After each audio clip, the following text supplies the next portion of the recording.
बिस्मिल्लाहिर्रहमानिर्रहीम। अस्सलाम वालेकुम स्टूडेंट्स, मैं हूं हसन फरीद, आपका फिजिक्स टीचर। आज हम प्रोजेक्टाइल के केस नंबर 2 को पढ़ेंगे। तो आइए जरा देखते हैं आज का लेक्चर। स्टूडेंट्स, हम लोगों ने लास्ट टाइम प्रोजेक्टाइल को काफी डिटेल में डिस्कस तो किया, लेकिन बहुत से ऐसे बच्चे होंगे जो डायरेक्ट इस वीडियो लिंक पर आ रहे होंगे और उन्होंने पिछला लेक्चर नहीं देखा होगा। तो उनके लिए मैं कुछ चीजें दोबारा से रिपीट करता हूं। देखिए, हम लोगों ने इस चैप्टर के स्टार्ट में पढ़ी one dimensional motion. One dimensional motion क्या है? जब एक बॉडी सिर्फ स्ट्रेट पाथ में मूव करे। मिसाल के तौर पर अगर मैं इग्नोर कर दूं कि हॉरिजॉन्टल डायरेक्शन में किसी किस्म की फ्रिक्शन नहीं है, ना ही एयर फ्रिक्शन हो, ना ही सरफेस फ्रिक्शन हो, और फिर मैं एक बॉल को रोल करूं, तो आप देखेंगे ये बॉल इक्वल टाइम में इक्वल डिस्प्लेसमेंट कवर करेगी। आप देखेंगे अगर हम इसकी एक पिक्चर खींचते रहे, ये इक्वली स्पेस्ड नजर आएगी। और अगर आपसे कोई पूछे कि भाई ये इक्वली स्पेस्ड क्यों है, तो आप बोलेंगे कि इसकी वजह है न्यूटन का फर्स्ट लॉ। न्यूटन का फर्स्ट लॉ कहता है कि जब कोई चीज एक यूनिफॉर्म स्पीड से मूव कर रही हो तो वो चाहती है कि वो यूनिफॉर्म स्पीड से मूव करती रहे। इसे हम बोलते हैं, इस प्रॉपर्टी को, इनर्शिया। तो उस बॉडी का इनर्शिया चाहता है कि बॉडी उसी डायरेक्शन में स्ट्रेट मूव करती रहे। तो अगर आपसे पूछा जाए कि ये कैसी मोशन है, आप कहेंगे सर ये तो सिर्फ एक एक्सिस में, एक्स एक्सिस में सिर्फ हॉरिजॉन्टल मोशन है, तो फिर ये वन डायमेंशनल मोशन हुई। तो हम कहेंगे कि ये एक वन डायमेंशनल मोशन है, और ये जो हॉरिजॉन्टल मोशन है उसके इक्वली स्पेस्ड होने की वजह कौन है? तो आप कहेंगे कि horizontal motion is due to inertia, कि इनर्शिया की वजह से हॉरिजॉन्टल मोशन इस तरह से दिख रही है हमें। नाउ इमेजिन करें कि क्या सिर्फ हम हॉरिजॉन्टल डायरेक्शन में ही वन डायमेंशनल मोशन ले सकते हैं? अगर हम किसी चीज को सीधा ऊपर फेंके तो वो भी तो वाई एक्सिस में ट्रैवल करेगी, ये भी तो एक ही डायमेंशन है। लेकिन प्रॉब्लम ये है कि अगर मैं यहां पर एयर फ्रिक्शन को इग्नोर कर भी दूं तो भी हमें मालूम है कि ग्रेविटी की फोर्स तो इग्नोर नहीं की जा सकती। तो जब किसी चीज को ऊपर फेंकेंगे तो ग्रेविटी उसको नीचे को खींच रही होगी, जिसकी वजह से वो बराबर स्पीड से ऊपर नहीं जाएगा स्टूडेंट्स, बल्कि आहिस्ता आहिस्ता उसकी स्पीड कम होना शुरू हो जाएगी, और एक वक्त आएगा जब वो वहां से वापस पलट जाएगी।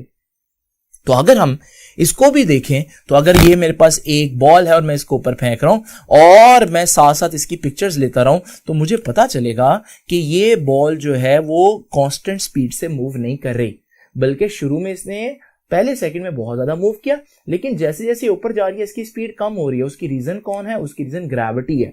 तो अगर आपसे कोई पूछे कि भाई वर्टिकल मोशन तो इक्वली स्पेस्ड नहीं है और हॉरिजॉन्टल मोशन से बहुत डिफरेंट है, तो फिर वर्टिकल मोशन क्यों है इस वजह से, तो आप कहेंगे कि vertical motion is due to gravity. उसकी रीजन ग्रेविटी है। दोनों ही वन डायमेंशनल मोशन है स्टूडेंट्स, लेकिन आप लोगों ने एक बहुत इंपॉर्टेंट फर्क देखा कि हॉरिजॉन्टल जो वन डायमेंशनल मोशन है उसमें there is no acceleration, the speed is constant. जबकि जब मैं वर्टिकल मोशन की बात करता हूं तो वर्टिकल मोशन में स्पीड इज नॉट कांस्टेंट। इसका मतलब देयर इज सम एक्सेलरेशन, और वो एक्सेलरेशन आपको मालूम है ग्रेविटेशनल एक्सेलरेशन कहलाता है। ये था इस चैप्टर के स्टार्ट से कुछ बातें, लेकिन यहां पर हम वन डायमेंशनल मोशन को डिस्कस ही नहीं करें। नो, जस्ट इमेजिन करें स्टूडेंट्स, अगर मेरे पास वन डायमेंशनल मोशन ही, बल्कि मैं किसी ऑब्जेक्ट को, किसी बॉल को थीटा एंगल पर इस तरह से फेंकूं। अब जब मैंने थीटा एंगल पर फेंका तो आपके पास ये एक कर्व में मूव करेगा। ये कर्व कहलाती है पैराबोलिक कर्व। ये लास्ट टाइम हम लोगों ने डिस्कस किया। स्टूडेंट, इस कर्व को कैसे सॉल्व किया जाए? बहुत अरसे तक जो फिजिसिस्ट थे वो इस बात पर परेशान रहे कि इस कर्व को कैसे सॉल्व किया जाए, क्योंकि ये कर्व वन डायमेंशनल तो है नहीं, और हमारी वो सारी इक्वेशंस जो हमने न्यूटन की इक्वेशंस पढ़ी थी, S is equal to V I T plus half A T square, V F is equal to V I plus A T, ये सारी इक्वेशंस किसके लिए थी? ये तो वन डायमेंशनल मोशन के लिए थी। अब यहां बड़ा मुश्किल हो गया कि यार ये जो हमारे पास बॉल है ये तो एक डायमेंशन में मूव नहीं कर रही, ये तो आगे भी जा रही है और ऊपर भी जा रही है। इसका मतलब ये एक्स एक्सिस में भी मूव करती है हर लम्हा, और वाई एक्सिस में भी, हॉरिजॉन्टल भी और वर्टिकल भी। अब इसको कैसे सॉल्व किया जाए? ये बड़ा अरसे तक ये क्वेश्चन जो है वो साइंटिस्ट को परेशान करता रहा, यहां तक कि उनको एक आइडिया आया। उन्होंने कहा कि क्यों ना हम इस मोशन को जरा क्रिटिकली देखें, जरा हम इसको गौर से देखते हैं। इस प्रोजेक्टाइल को मैंने फेंका और मैं इसको मुसलसल ऑब्जर्व कर रहा हूं, मैं इसकी पिक्चर्स कैप्चर करता हूं। अब जरा देखिएगा, अगर ये पिक्चर कैप्चर करने के बाद ये सिनेरियो आपके पास है, मुझे पता चल रहा है प्रोजेक्टाइल यहां से पास किया, और देखने में ये प्रोजेक्टाइल बहुत कॉम्प्लिकेटेड लग रहा है, लेकिन जरा मैं इस प्रोजेक्टाइल ने क्योंकि हॉरिजॉन्टल डायरेक्शन में मूव किया है, मैं वो मोशन सिर्फ अलहदा कर लेता हूं। तो स्टूडेंट, ये मोशन जब मैंने अलहदा की, तो बता रहा है कि प्रोजेक्टाइल ने जब आगे मूव किया तो उसके आगे मूव करने की स्पीड कांस्टेंट है, क्योंकि वो वक्त के बराबर लम्हों में बराबर फासला यानी कि इक्वल डिस्टेंस ट्रैवल कर रही इक्वल इंटरवल ऑफ टाइम में। कुछ आपको याद आया? ये तो बिल्कुल वैसे ही है जैसे हॉरिजॉन्टल मोशन थी ड्यू टू इनर्शिया।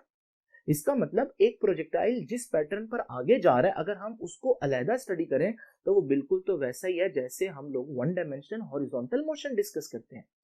अच्छा स्टूडेंट्स, अब जरा देखें, ये प्रोजेक्टाइल ऊपर भी तो गया ना, हम इसकी सिर्फ ऊपर जाने वाली सिचुएशन को जरा देखते हैं जो इसने वर्टिकल डिस्टेंस ट्रेवल किया। अगर मैं वो अलहदा करूं तो वो अलहदा करने के बाद स्टूडेंट्स आप देखेंगे ये तो वही सिस्टम बन गया, वही पैटर्न बन गया जो वन डायमेंशन वर्टिकल मोशन का था। इससे हमें अंदाजा हुआ कि आपका प्रोजेक्टाइल दिखने में तो बड़ा कॉम्प्लिकेटेड है, लेकिन हकीकत में छुपी उसके अंदर भी दो डायमेंशंस ही हैं। प्रोजेक्टाइल की हॉरिजॉन्टल डायमेंशन बिल्कुल वैसी है जैसे हमारे पास आम हॉरिजॉन्टल मोशन होती है, और प्रोजेक्टाइल के ऊपर जाने का पैटर्न बिल्कुल वैसे ही है जैसे आम चीजों का ऊपर जाने का सिर्फ वर्टिकल मोशन करने का पैटर्न होता है। यहां से हम कह सकते हैं कि projectile is a two dimensional motion. लेकिन मैं ये कहता हूं कि projectile is a two dimensional motion भी ठीक है, लेकिन आप यूं कहें कि projectile has two one dimensional motion, ये ज्यादा अच्छा है। उससे आपको समझने में आसानी होगी कि प्रोजेक्टाइल जो है वो दो वन डायमेंशनल मोशन से मिलकर बना हुआ है, एक हॉरिजॉन्टल मोशन और एक वर्टिकल मोशन। एक तो ये बात समझ में आ गई हमें कि प्रोजेक्टाइल भी कोई बिल्कुल यूनिक नई चीज नहीं है, बल्कि प्रोजेक्टाइल के अंदर भी अगर हम देखें तो वही हॉरिजॉन्टल और वर्टिकल मोशन ही छुपी हुई हैं। दूसरी बात, अब एक बड़ी इंपॉर्टेंट बात है जो आप लोगों ने सुननी है स्टूडेंट्स। अगर आप एक कार में बैठे हैं लेकिन कार रुकी हुई है और आप एक बॉल फेंकते हैं और वापस उसको कैच करते हैं, अब जरा इमेजिन करें यही कार मूव कर रही हो। जब ये कार मूव कर रही होगी और आप इसको फेंकेंगे बॉल को, तो क्या बॉल आपके हाथ में नहीं आएगी? मूव करती हुई कार में भी बॉल वापस आपके हाथ में आती है। यहां से हमें कुछ सीखने को मिलता है स्टूडेंट। आइए जरा इसको एनिमेट करते हैं। ये देखिए, तो ये एक शख्स जो है वो एक ट्रक पे है। अब ये क्या करेगा, ये एक बॉल को ऊपर फेंकेगा जो 5 सेकंड के बाद वापस इसके हाथ में आएगी। ट्रक रुका हुआ है, इसने बॉल फेंकी और बॉल वापस 5 सेकंड में उसके हाथ में। वेरी सिंपल, आप कुछ भी कैलकुलेट कर सकते हैं क्योंकि वन डायमेंशनल मोशन है और हम लोगों ने चैप्टर 3 में पढ़ा था इसको, वन डायमेंशनल मोशन को सॉल्व करने का तरीका न्यूटन की इक्वेशंस लगाकर। अब इमेजिन करें स्टूडेंट्स, ये ट्रक मूव कर रहा है। जब ये ट्रक मूव कर रहा होगा, अब फिर से ये शख्स जो है वो जो बॉल है इसको फेंकेगा, लेकिन बॉल आपको पता है जैसे मैंने बताया कि गाड़ी में आपके हाथ में आती है, तो बॉल वापस इसके हाथ में आएगी। लेकिन 5 सेकंड के बाद जब बॉल इसके हाथ में आएगी, ट्रक तो चल रहा था, इसका मतलब ट्रक आगे जाता रहा है और बॉल जब उसने ऊपर फेंकी है, बॉल हर लम्हा उसके ऊपर रही है। लेकिन अगर बाहर से आप देख रहे होंगे तो आपको पता चलेगा बॉल सिर्फ ऊपर नहीं गई, बल्कि बॉल ने आगे भी मूव किया। यानी कि जिस चीज को आप कार के अंदर बैठे वन डायमेंशनल मोशन इमेजिन कर रहे थे, सोच रहे थे, असल में तो वो निकली टू डायमेंशनल मोशन। इसमें हमारे लिए सीखने को क्या है? सीखने को ये है कि अंदर वाले शख्स को इससे फर्क नहीं पड़ा कि कार आगे जा रही है या ट्रक आगे जा रहा है या नहीं जा रहा। जब वो कार रुकी हुई थी जिस तरह से वो कैच कर रहा था, जब वो ट्रक चल रहा है तब भी वो उसी तरह से कैच कर रहा है। यानी कि समझने की बात यह है कि जब कार ने या ट्रक ने हॉरिजॉन्टल डायरेक्शन में मूव करना शुरू किया, क्या उसने आपके बॉल की वर्टिकल मोशन को डिस्टर्ब किया? हरगिज नहीं। यही सबसे इंपॉर्टेंट बात है। इसका मतलब ये तो पहले ही हमने सीख लिया कि प्रोजेक्टाइल के अंदर दो वन डायमेंशनल मोशंस छुपी हुई हैं, लेकिन अब जो इस एग्जांपल से हमने बात समझी वो ये है कि वो दोनों वन डायमेंशनल मोशन एक दूसरे को डिस्टर्ब भी नहीं करती। यानी कि बॉल ऊपर जा रही है, उसको खबर भी नहीं है कि पूरा पूरा ट्रक इधर मूव कर रहा है। हमें कैसे पता चला कि उसको इस बात की खबर नहीं? क्योंकि वो फिर से उस शख्स के हाथ में गिरा है। इसका मतलब ये हुआ स्टूडेंट्स कि हमारे पास दोनों मोशंस टोटली इंडिपेंडेंट है। हॉरिजॉन्टल मोशन वर्टिकल मोशन को डिस्टर्ब नहीं करेगी, वर्टिकल मोशन हॉरिजॉन्टल मोशन को डिस्टर्ब नहीं करेगी। यहां से फिजिसिस्ट को आइडिया आया, उन्होंने कहा भाई अगर ये डिस्टर्ब ही नहीं कर रही तो क्यों ना हम यूं करें कि जब प्रोजेक्टाइल की कैलकुलेशन करनी है उसकी हॉरिजॉन्टल मोशन की अलग कैलकुलेशन कर ले, क्योंकि फर्क तो नहीं पड़ता वर्टिकल मोशन से। वर्टिकल मोशन की अलग कैलकुलेशन करें क्योंकि हॉरिजॉन्टल मोशन कोई फर्क नहीं डालेगी। और फिर जब ये मोशंस अलग कर लें फिर हम इनका वेक्टर सम ले रहे हैं और हम इसी चीज को अब डिटेल में पढ़ेंगे। तो आइए स्टूडेंट करते हैं आज के लेक्चर का प्रॉपर आगाज। स्टूडेंट्स आपको याद होगा लास्ट टाइम जो मैंने आपको लेक्चर दिया था प्रोजेक्टाइल का केस नंबर 1, उसमें हम लोगों ने एक्चुअली बॉल को कैसे फेंका था? हमने बॉल को बिल्कुल हॉरिजॉन्टल फेंका था। वो बाद में जाकर ग्रेविटी की वजह से बेंड हुआ था और हमारे पास ये सिस्टम बना था और हमने बोला था ये पैराबोलिक कर्व है। अगर आप इस कर्व को देखें, ये जहन नशीन कर लें ये कर्व, और आज जो प्रोजेक्टाइल मैं आपको बता रहा हूं उसको यहां से आगे देखें तो दोनों की बिल्कुल एक जैसी ट्रेजेक्टरी है। इसका मतलब ये भी पैराबोलिक ही कर्व है। अब फर्क क्या है इन दोनों प्रोजेक्टाइल में? इसको मैंने सिर्फ हॉरिजॉन्टल फेंका था, लेकिन आज जो मैं प्रोजेक्टाइल है उसको प्रोजेक्टाइल को थ्रो करूंगा at an angle theta with the ground. पहले मैं उसको ऊपर फेंकूंगा, जैसे किसी फुटबॉल को किक करें, जैसे कोई मिसाइल फायर करें, तो हमारे पास ये जो प्रोजेक्टाइल बनेगा ये भी प्रोजेक्टाइल तो है, लेकिन ये हॉरिजॉन्टल प्रोजेक्टाइल नहीं है जो कल वाला था, ये ऑब्लिक प्रोजेक्टाइल कहलाता है। या फिर हम आपको कहेंगे कि when a projectile is thrown at an angle theta with the vertical. Now students, आम सिनेरियो तो ये है, लेकिन हम जरा देखते हैं कि इसकी डिटेल क्या है। इमेजिन करें कि मेरे पास एक बॉल और मैं इस बॉल को एंगल थीटा पर हिट करता हूं। जब मैं इसको एंगल थीटा पर हिट करूंगा तो स्टूडेंट जरा देखिएगा, ये इस एंगल में मूव किया, ये है एंगल थीटा। नाउ स्टूडेंट्स, जब इसने इस एंगल थीटा में मूव किया तो क्योंकि ये हॉरिजॉन्टल से कुछ एंगल बना रहा है तो ये प्रोजेक्टाइल ऐसे जाएगा, यानी कि कुछ आगे भी जाएगा और कुछ ऊपर भी जाएगा। जितना ये आगे जाएगा मैं इसको कह देता हूं उसका हॉरिजॉन्टल कंपोनेंट, और जितना ये ऊपर जाएगा मैं उसको कह देता हूं ये है इसका वर्टिकल कंपोनेंट। आप देख सकते हैं कि आपकी जो प्रोजेक्टाइल की इनिशियल वेलोसिटी थी उसके बन गए दो कंपोनेंट, एक हॉरिजॉन्टल एक वर्टिकल, एक उसको आगे लेकर जा रहे हैं एक उसको ऊपर लेकर जा रहे हैं। अब अभी मैंने आप लोगों को जो एनिमेशन दिखाई उसमें मैंने ये डिसाइड किया था कि हम एयर फ्रिक्शन को इग्नोर करेंगे। जब एयर फ्रिक्शन को इग्नोर करेंगे तो अगले ही लम्हे जब इस प्रोजेक्टाइल ने मजीद मूव करना है तो ये प्रोजेक्टाइल आगे उतना ही जाएगा जितना ये पहले लम्हे गया था, क्योंकि इसको आगे से रोकने वाली हवा तो है ही नहीं। तो इसका मतलब इसकी हॉरिजॉन्टल स्पीड वहीं की वहीं, लेकिन क्या ये उतना ऊपर जा पाएगा? नहीं स्टूडेंट्स। क्यों? क्योंकि अब इसको नीचे को खींचने वाली ग्रेविटी मौजूद है वर्टिकल में, तो ये उतना आगे तो जाएगा अगले लम्हे, लेकिन उतना ऊपर नहीं जाएगा।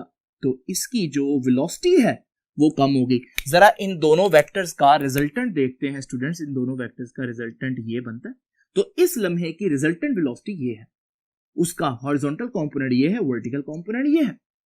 नाउ स्टूडेंट जरा थोड़ा सा और अगले लम्हे देखते हैं इसको।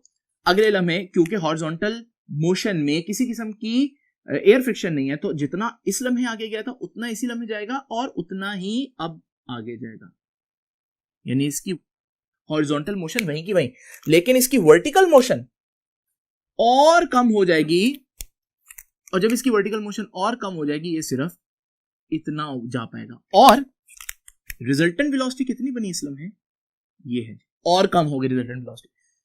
अब अगले लम्हे क्या होगा स्टूडेंट्स के? अगले लम्हे वो हॉरिजॉन्टल तो उसने उतना ही जाना है, लेकिन अब वर्टिकल आहिस्ता आहिस्ता उसकी कम हो रही है ग्रेविटी की वजह से, तो यहां पर उसकी वर्टिकल वेलोसिटी जीरो हो जाएगी, यानी इस लम्हे सिर्फ और सिर्फ वो कहां ट्रेवल करेगा? आगे ट्रेवल करेगा। नाउ स्टूडेंट्स, अब ग्रेविटी ने ऊपर वाला कंपोनेंट कम करते करते जीरो कर दिया। अब वक्त आ गया है उस ऑब्जेक्ट के वापस नीचे आने का। ग्रेविटी उसको खींचेगी, लेकिन जब वो वापस आएगा तो सीधा नीचे नहीं आएगा, क्योंकि अभी भी वो हॉरिजॉन्टल डायरेक्शन में जा रहा है। तो इस लम्हे वो नीचे आएगा इतना, और उसके आगे जाने वाली स्पीड वहीं की वहीं रहेगी, यानी उतनी ही रहेगी। फिर क्या होगा स्टूडेंट्स? वो इस लम्हे जो रिजल्टेंट वेलोसिटी होगी उसके पास वो ये होगी।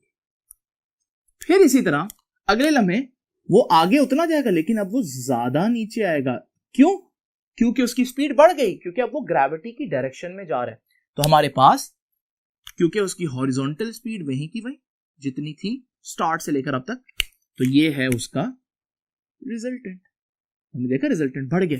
और फिर हमारे पास अगले लम्हे वो बहुत ज्यादा नीचे आएगा, लेकिन उसकी हॉरिजॉन्टल मोशन उतनी ही होगी जितनी पहले है, और ये है हमारे पास आखिरी लम्हे की रिजल्टेंट। तो अगर आप इस सिंपल सी मोशन को वेक्टर की फॉर्म में इमेजिन करना चाहें तो ये उसकी स्पीड का सिनेरियो है पूरी प्रोजेक्शन के अंदर। अब स्टूडेंट यहां पर दो चार बातें समझने वाली हैं। नंबर 1 मैंने हॉरिजॉन्टल मोशन के बारे में क्या डिस्कस किया? No air friction. तो मैंने एयर फ्रिक्शन को तो इग्नोर कर दिया। जब एयर की फ्रिक्शन को इग्नोर कर दूंगा तो मुझे मालूम है यहां से 2-3 बातें मेरे से पूछी जाएंगी, और वो क्या बातें हैं जरा इमेजिन कीजिएगा। पहली बात जो मेरे से पूछी जाएगी वो ये है कि एयर फ्रिक्शन नहीं है तो फोर्स कितनी है हॉरिजॉन्टल डायरेक्शन में? तो नो नेट फोर्स, क्योंकि हॉरिजॉन्टल में तो फ्रिक्शन ही हो सकती थी। दूसरी बात, फोर्स नहीं होगा तो एक्सेलरेशन भी होगा नहीं होगा, तो हॉरिजॉन्टल डायरेक्शन में देयर इज नो एक्सेलरेशन। और जब किसी चीज में एक्सेलरेशन ना हो स्टूडेंट तो हम कहते हैं कि वो चीज कांस्टेंट स्पीड से मूव कर रही है। इसका मतलब जो हमारे पास हॉरिजॉन्टल स्पीड है Vix वो कांस्टेंट है। अच्छा, ये इनिशियल हॉरिजॉन्टल है ये वाली, लेकिन बाद में भी देखें तो हॉरिजॉन्टल क्या है? सेम है। इसका मतलब आप हॉरिजॉन्टल में इनिशियल लो या फाइनल लो, हमारे पास ये दोनों सेम होंगी। इनिशियल और हॉरिजॉन्टल सेम होंगी। अब यहां पर फाइनल से क्या मुराद है? ये भी बड़ी इंपॉर्टेंट बात है। बच्चे समझते हैं ये फाइनल है, नहीं स्टूडेंट्स, जहां की आप बात कर रहे हैं वो ही फाइनल है। जैसे वो कहता है 3 सेकंड के बाद वेलोसिटी निकालें। अब 3 सेकंड के बाद जहां आप निकाले वो आपका फाइनल पॉइंट है। अगर प्रोजेक्टाइल 3 सेकंड के बाद यहां पहुंचा है तो ये आपका फाइनल है। अगर 5 सेकंड के बाद पूछता है ये आपका फाइनल है। जरूरी नहीं फाइनल वही हो जहां पर वो हिट कर है। तो यहां पर हम इनिशियल ये पॉइंट है, फाइनल कोई भी हो सकता है जिसका वो आपसे पूछ रहा है। नाउ स्टूडेंट्स, दूसरी बात, हमें मालूम है कि स्पीड हॉरिजॉन्टल डायरेक्शन में कांस्टेंट है, लेकिन है कितनी? जरा देखिए, ये था इनिशियल VI। आपको मालूम है VI का ये कंपोनेंट क्या कहलाएगा? ये कंपोनेंट कहलाएगा स्टूडेंट्स VI cos थीटा। आपको याद है हम लोगों ने ये बड़ी अच्छी तरह से पढ़ा वेक्टर्स के अंदर कि हॉरिजॉन्टल कंपोनेंट cos वाला कंपोनेंट होता है। तो VIX VI cos थीटा होगा, तो फिर ये VFX भी तो उतना ही है। तो इसका मतलब VIX निकालो या VFX निकालो, कितना आएगा? VI cos थीटा निकालो। तो ये हमारे पास, जरा तवज्जो से देख लें कि हॉरिजॉन्टल मोशन के अंदर मुझे 2 स्पीड्स निकालनी है, हॉरिजॉन्टल की इनिशियल और हॉरिजॉन्टल की फाइनल। लेकिन हॉरिजॉन्टल की इनिशियल और हॉरिजॉन्टल की फाइनल एक ही आती है, क्योंकि हॉरिजॉन्टल में तो स्पीड चेंज हो ही नहीं रही। अब जरा देखिए वर्टिकल मोशन। तो पहले तो बताएं क्या वर्टिकल मोशन में हमारे पास कोई फोर्स नहीं है? है भाई, फोर्स ऑफ ग्रेविटी है। और अगर फोर्स ऑफ ग्रेविटी है तो स्टूडेंट्स फोर्स ऑफ ग्रेविटी की वजह से एक्सेलरेशन भी होगा। तो हॉरिजॉन्टल में एक एक्सेलरेशन है और वो कितना है? वो g है, यानी कि 9.8 मीटर्स पर सेकेंड स्क्वायर है। अगर आप ऊपर जा रहे हैं तो माइनस लेंगे, अगर नीचे आ रहे हैं तो इतनी ही स्पीड बढ़ेगी तो एक्सेलरेशन को पॉजिटिव लेंगे। वो हम कैलकुलेशंस में डिस्कस करेंगे। अब जरा देखिए, तो AY यानी कि एक्सेलरेशन Y एक्सिस में 0 नहीं है। अब यहां से हमें एक बात तो पता चलती है, और वो क्या है कि अगर ये इनिशियल का वर्टिकल कंपोनेंट है Y एक्सिस में, इनिशियल वर्टिकल, और ये इनिशियल का फाइनल ले लेता हूं या ये भी ले सकता हूं, कोई भी लें, क्या ये बराबर है इसके? नहीं स्टूडेंट, यहां वो ज्यादा वर्टिकल में, यहां कम है वर्टिकल में। इसका मतलब हम कह सकते हैं कि इनिशियल वर्टिकल और फाइनल वर्टिकल आपस में बराबर नहीं है। हॉरिजॉन्टल में क्या था स्टूडेंट्स? हॉरिजॉन्टल में इनिशियल और फाइनल बराबर थे, एयर फ्रिक्शन नहीं थी, कोई फोर्स नहीं थी, ग्रेविटी यहां पर एक्ट कर रही है वर्टिकल में, तो ये दोनों बराबर नहीं है। इसका मतलब यहां पर एक ही फार्मूला आया था, यहां 2 आएंगे स्टूडेंट्स, जरा तवज्जो कीजिएगा। ये देखिए हमारे पास हम फाइंड आउट करते हैं पहले तो VI Y इनिशियल वर्टिकल, ये इनिशियल वेलोसिटी, ये उसका वर्टिकल कंपोनेंट है। स्टूडेंट ये क्या बनेगा? अगर ये VI cos थीटा है तो ये वाला कंपोनेंट क्या कहलाएगा? VI sin theta. आप जानते हैं इसको, तो VI sin थीटा। लो भाई, ये तो हमारे पास आ गया। लेकिन क्या स्टूडेंट्स हमारे पास यही फार्मूला VIY का है तो यही VFY का होगा? नहीं, VFY का डिफरेंट फार्मूला आएगा क्योंकि वो बराबर नहीं है। यहां पर हमारी मदद करेगा न्यूटन का लॉ। न्यूटन का लॉ क्या कहता है? न्यूटन की इक्वेशंस क्या कहती हैं? न्यूटन की इक्वेशन कहती है कि VF is equal to VI plus AT। लेकिन आपने फाइनल वर्टिकल निकालना है, तो ये भी वर्टिकल, ये भी वर्टिकल, और ये सारी चीजें वर्टिकल लेंगे। अब जरा देखें, VFY तो हमें फाइंड आउट करना है, VIY वो तो VI sin थीटा है,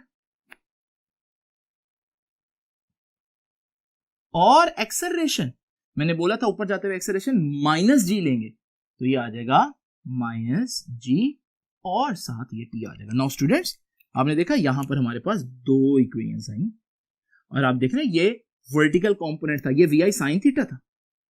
अच्छा, यहां पर vertical component we I sine theta में से कुछ माइनस हो रहा है, कितना माइनस हो रहा है, जी माइनस जी टी माइनस हो रहा है, तो वो नजर आ रहा है कि भाई इसमें से कुछ माइनस होगा तो छोटा कंपोनेंट आएगा। अब कितनी इक्वेशंस आ गई, 4 इक्वेशंस हो गई, 2 हॉरिजॉन्टल की, 2 ही वर्टिकल की। अब हम निकालेंगे resultant velocity. Now student, resultant velocity vector sum होगा बाकी वेलोसिटीज का। तो जरा देखिए हमारे पास, ये देखिए, ये अगर मैं फाइनल पॉइंट लेता हूं, ये वाला फाइनल पॉइंट, ये फाइनल पॉइंट पर x कंपोनेंट है, ये फाइनल पॉइंट पर y कंपोनेंट है। हमें ये ब्लू वेलोसिटी निकालनी जो उसकी फाइनल पॉइंट पर टोटल वेलोसिटी है। तो रिजल्टेंट हमें निकालना आता है स्टूडेंट्स, अगर हमारे पास x कंपोनेंट भी हो और y कंपोनेंट भी हो तो हम क्या करेंगे, x कंपोनेंट का स्क्वायर y कंपोनेंट का स्क्वायर और अंडर रूट लेंगे। चैप्टर नंबर 2 में हमने रिजल्टेंट निकालना सीखा था। तो किसी भी पॉइंट पर टोटल वेलोसिटी कितनी है, उस पॉइंट पर x कंपोनेंट का स्क्वायर, उस पॉइंट पर y कंपोनेंट का स्क्वायर और अंडर रूट। और आखिरी बात, आप लोग फाइंड आउट करना चाहते हैं एंगल। यहां पर बड़ी इंपॉर्टेंट बात है बच्चों, जो बच्चे कंफ्यूज रहते हैं, ये एंगल थीटा नहीं मैं बोल रहा, ये एंगल है फाई। ये फाई कौन सा एंगल है, थीटा वो एंगल है जिससे मैंने उसको फेंका था।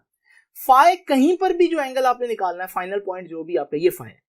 तो अब ये फाई कैसे निकालेंगे, फाई निकालने का formula students, tan inverse y component over x component, y component vfy over x component vfx, और ये हम वैल्यूज पुट करेंगे तो हमारे पास वो एंगल आ जाएगा जो उस वक्त प्रोजेक्टाइल बना रहा होगा। तो स्टूडेंट, ये हमारा आज का आर्टिकल था, बड़ा सिंपल है। आइए इससे रिलेटेड 2-3 एमसीक्यूज देखते हैं और फिर लेक्चर को खत्म करते हैं। नाउ स्टूडेंट्स, जरा देखते हैं ये एमसीक्यू। वो कहता है कि eight which point the velocity of the projectile is 0। कौन सा पॉइंट है जहां पर वेलोसिटी ऑफ द प्रोजेक्टाइल 0 है? Option A point of projection, option B at highest point, option C both. जरा देखते हैं स्टूडेंट्स इसका आंसर क्या है। देखें, ज्यादातर बच्चों को ये तो कंफर्म है कि जहां से पॉइंट ऑफ प्रोजेक्शन है, यानी कि जो ऑप्शन ए है, वो पॉइंट वो है जहां से हमने उसको फेंका, वहां तो वेलोसिटी 0 हो ही नहीं सकती।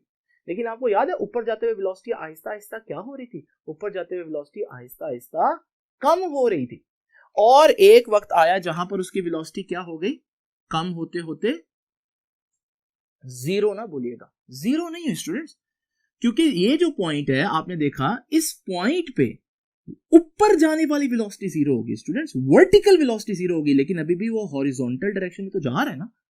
अगर वर्टिकल वेलोसिटी 0 हुई है तो टोटल वेलोसिटी तो 0 नहीं हो सकती, क्योंकि एक्स कंपोनेंट तो अभी भी मौजूद है।